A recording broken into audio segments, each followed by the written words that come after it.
I studied in a Christian school. And every year that the teacher will ask, who among you would want to accept Christ, I would always raise my hand. Kaya I couldn't remember kung kailan talaga yung talagang totoong accepting Christ. But during my 40s, I'm married already.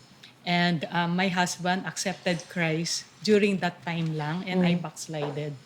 So during that time is really the turning point of my life with Christ, wherein I really, that was really real for me because I saw Jesus in my life starting from that point lang. So during my early age, talagang wala talagang, yung intimate relationship, wala talaga. Parang part siya ng requirement or yung school activity. Yes, parang para lang makapasa no? Yes. Yan, parang one of the yeah. prerequisites. But would you say your husband was the key person who made you really realize yung relationship mo kay God na, okay, I had to be serious about it? Actually, no. No.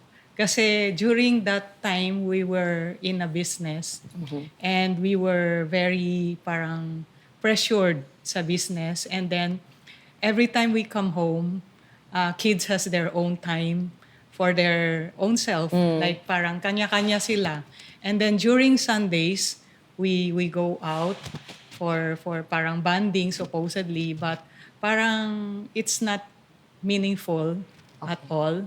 And then I feel the weight na parang sabi ko, parang pagod na ako. Parang with so much stress, and then I see everything as meaningless during that time. And that's where I started think about the reality of those experiences. So yun yung nangyari. And then one time, because my husband believes in Feng Shui, so everything that we will be doing or everyone that he wants to meet is kailangan namin tanungin sa temple if this person is okay, if that setup will be okay. And one time, because of that curiosity during those times, my in-laws, my sister-in-law, who's a Christian, and all mga pamangkins in our house. So that led him to ask for, okay lang ba tayuan yung bodega namin sa second floor, like Ng that. ano? Tatayuan ng ano? To be bodega, additional bodega for okay. us. Yes. And during that time, parang ang mindset niya parang Feng Shui na questioning, like that, or asking in a temple. And my brother-in-law introduced him to a pastor friend in Malaysia. So we called him up, and then he didn't answer whether we should build that bodega or not. But what he told him is that God is calling you to do your own business because He's gonna bless you, like that. He's calling you to do something, parang may purpose si God for you. Ganun. Yes. And out of curiosity, we went to Malaysia to talk to that pastor. And during that time, talagang day and night, we stayed with my brother-in-law. During the day, he's sharing his experiences with us. And then during night, the pastor will come and share his insight. And then as my husband used to believe in Feng Shui and temple, he had with him so much calling cards of the business people that we are dealing with. And then one by one, tinatanong niya yung pastor kung okay. And siguro, God used that situation, yung weakness namin, for my husband to listen about the gospel. So, during that, yung first time that the pastor asked us if he wants to accept Christ, during that night we were talking, na sabi niya, what do you think? Ano yung decision mo? Sabi sa akin. Sabi ko, of course, I will just follow you because you're the head of the family. Yes. Whatever is your decision, I will just follow you.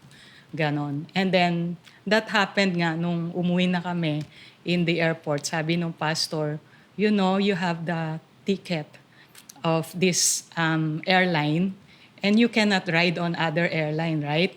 So yun yung parang doon niya pinasok yung, so you have to choose one. Yes. Yeah. Yes. So I was surprised that my husband accepted Christ as Lord and Savior. And I recommitted. And then, nung pumasok na sa airplane, sabi, parang sa akin, parang pumasok sa heart ko yung insight na para akong prodigal daughter. And true enough, that time, the newspaper that the stewardess distributed, talagang kitang-kita ko yung article, The Prodigal Son. Oh, wow. So parang during that time then, I told God in my heart na parang, ba't ganon? Parang ang gaang ng pakiramdam ko. And I felt like I'm ready to go home to God na. Parang ganon. Parang wala nang weight pala. So parang all this time, the weight pala ng, and then yung meaning, parang seeing everything as meaningless. Yun pala yung situation na parang I was searching na pala in my heart na parang, Yes. parang meron na akong hunger to go back to God. Thank you for joining us today in our discussion. We hope we were able to enlighten you in some of the issues you are currently facing. If you have comments or suggestions, please drop us a note in the comments section. We would also like to take this opportunity to invite all of you to come join us and worship every Sunday here at Jubilee Evangelical Church. We have English services at 8:30 a.m. and 10:30 a.m., Amoy service at 10:30 a.m., Taglish service at 3 p.m., and you can also join us online through our Facebook and YouTube channels at 3 p.m. For more details, you may also check our website at jec.com.ph. We hope to see you again in our next episode here at Common Ground. May God bless us all.